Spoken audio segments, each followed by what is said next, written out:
प्यारे बच्चों, आज की इस क्लास में हम एक्सरसाइज 1.2 का क्वेश्चन नंबर 5 पढ़ेंगे और इसके साथ साथ हम एग्जाम्पल नंबर 5 को देखेंगे क्योंकि दोनों को एक ही मेथड से करना है। तो क्वेश्चन नंबर 5 हम आपको करना सिखाएंगे और क्वेश्चन नंबर 4 आपको खुद सॉल्व करना है। सेम प्रोसेस से सॉल्व करना है।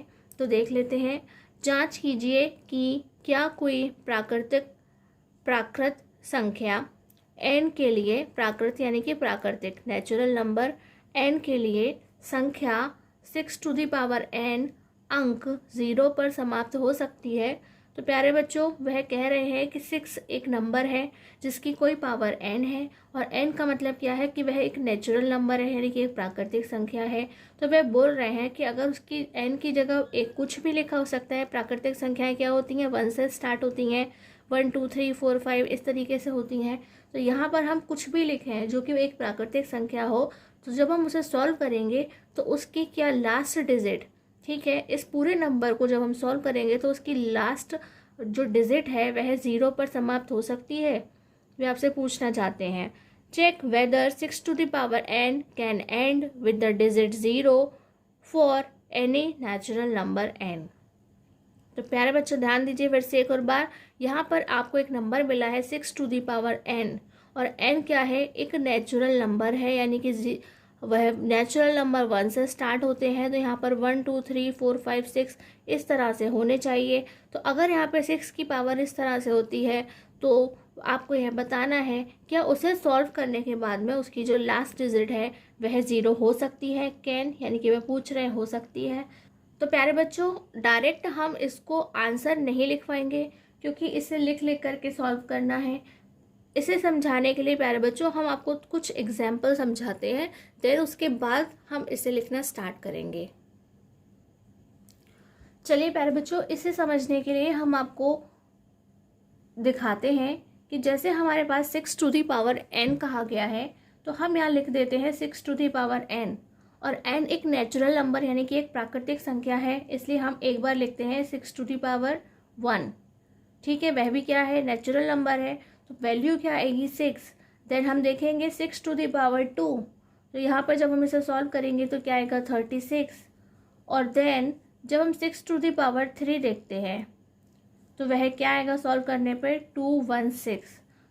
ठीक इसी तरह से हम देखते हैं 4 टू द पावर n के लिए, जो कि हमारा एक दूसरा एग्जाम्पल है। तो प्यारे बच्चों, जब हम 4 टू द पावर 1 लिखते हैं तो क्या आता है? 4 टू द पावर 2 लिखते हैं तो क्या आता है? 16। 4 टू द पावर 3 लिखते हैं तो क्या आता है? 64।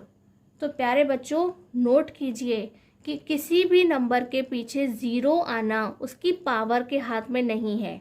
ठीक है, अगर वह जो डिजिट हमें मिली है यानी कि जो नंबर हमें मिला है जिसके ऊपर पावर लिखी हुई है उसके अंदर 0 का होना ज़रूरी है।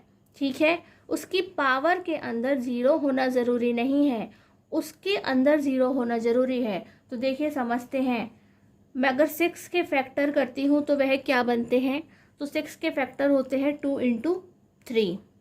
अगर मैं 4 के फैक्टर करती हूँ तो क्या बनते हैं? 2 इंटू 2।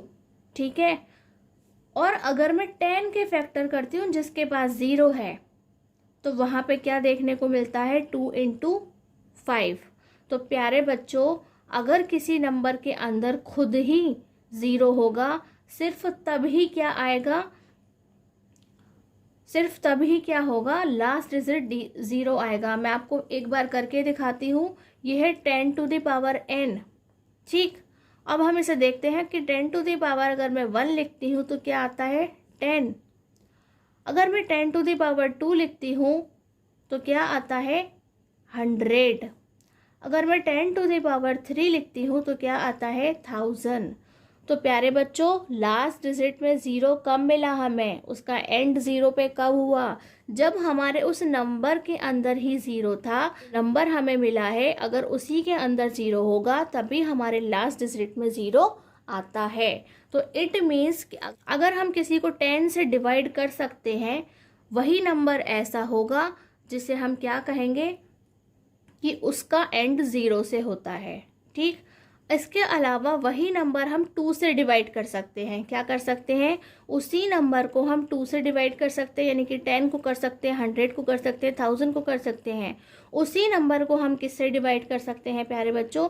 5 से डिवाइड कर सकते हैं, यानी कि आंसर 2 आएगा यहाँ पे 20 आएगा, यहाँ पे 200 आएगा।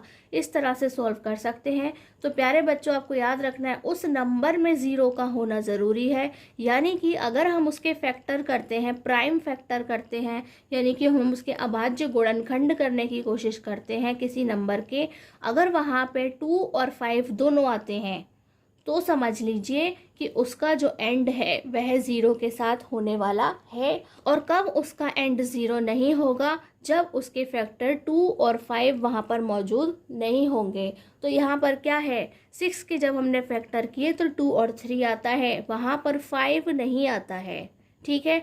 4 के फैक्टर जब हम करते हैं तो 2 और 2 आता है, लेकिन 5 नहीं आता है। तो 2 के साथ 5 का होना ज़रूरी है, तभी क्या होगा, जो लास्ट डिजिट होगा किसी का वह ज़ीरो आएगा। तो चलिए अब हम उसे लिख करके समझते हैं कि आपको उसे किस तरह से एग्ज़ाम में लिखना है और अपने नोटबुक पर लिख करके दिखाना है। लेकिन आपको ये पूरी डिटेल भी क्या करनी है, लिखनी है, तभी आप इसे याद रख पाएंगे कि हमने आपको इसे किस तरह से समझाया था। चलिए प्यारे बच्चों, अब हम देखते हैं कि हम अपनी बात को किस तरह से लिख करके समझाते हैं। तो हमारा क्वेश्चन क्या है, 6 टू दी पावर n है। तो हम 6 के फैक्टर करेंगे तो वह क्या हो जाएंगे, 2 इंटू 3, यानी कि whole power of n 2 into 3। और जब हम उसे अलग अलग लिख करके करते हैं तो क्या आएगा, 2 to the power n into 3 to the power n। तो हमने देखा प्यारे बच्चों, 6 के जब हमने फैक्टर करे तो वहाँ पे 2 टू दी पावर n तो लिखा है, लेकिन 5 टू दी पावर n नहीं लिखा है, यानी कि वहाँ फैक्टर में 5 का होना भी ज़रूरी है। तो यहाँ पे 5 मिसिंग है, तो हम उनसे क्या कहेंगे, if any number ends with the digit 0, it should be divisible by 10 या फिर 2 और 5। तो प्यारे बच्चों, आप क्या कहेंगे कि कोई भी नंबर 0 पर कब एंड होगा, जब वह खुद 10 से डिवाइड होता हो, यानी कि वह 2 और 5 से भी डिवाइड होता हो, उसके फैक्टर 2 और 5 भी होने चाहिए। हिंदी में हम अपनी बात को किस तरह से कहेंगे, यदि किसी संख्या का अंतिम अंक 0 हो तो वह 10 यानी कि 2 इंटू 5 से विभाजित होना चाहिए, यानी कि 10 से भी, 2 से भी और 5 से भी।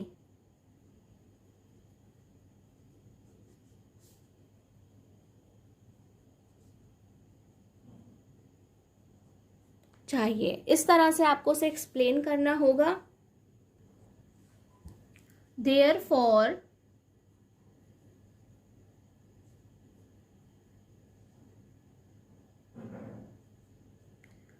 prime factorization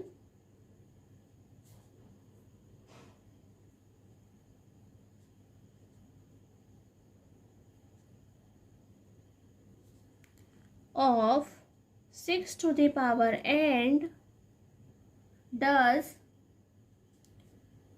not contain 5 as a factor। यानी कि प्यारे बच्चों कि हमने यहाँ पे देखा कि 6 टू दी पावर n के जब हम फैक्टर करते हैं तो वहाँ पे 2 तो आता है, लेकिन 5 नहीं आता है। क्या है, 5 नहीं आता है। Hence 6 to the power n can never end with the digit 0 for any natural number. यानी कि प्यारे बच्चों कि यहाँ पर 6 का कोई भी फैक्टर यानी कि 6 का कोई भी फैक्टर क्या नहीं है, 5 नहीं आता है, सिर्फ 2 ही आता है। इसलिए वहाँ पर कोई भी डिजिट जो है 6 टू दी पावर n की फॉर्म की लिखी हुई कभी भी 0 से एंड नहीं होती है। क्यों नहीं होती है प्यारे बच्चों, इसे हमने आपको अच्छे से अभी समझाया था। इसलिए 6 के अभाज्य गुणनखंड में 5 गुणनखंड के रूप में नहीं है। यानी कि अगर 6 के गुणनखंड में 2 के साथ साथ 5 भी होता, यानी कि 2 पंजे 10, तो वह पॉसिबल था। लेकिन यहाँ पर ऐसा कुछ भी नहीं देखने को मिल रहा है, इसलिए हम क्या कहेंगे, अतः किसी भी प्राकृत या फिर प्राकृतिक, एक ही बात है प्यारे बच्चों, प्राकृतिक संख्या के लिए 6 अंक 0 पर कभी, 0 को हिंदी में शून्य कहते हैं प्यारे बच्चों, शून्य पर कभी समाप्त नहीं हो सकता है। इस तरह से आपको उसका वेरिफिकेशन लिख करके दिखाना है। प्यारे बच्चों अभी भी यदि कोई डाउट है तो आप कमेंट बॉक्स में पूछ सकते हैं। आज की क्लास में बस इतना ही। नमस्कार, धन्यवाद।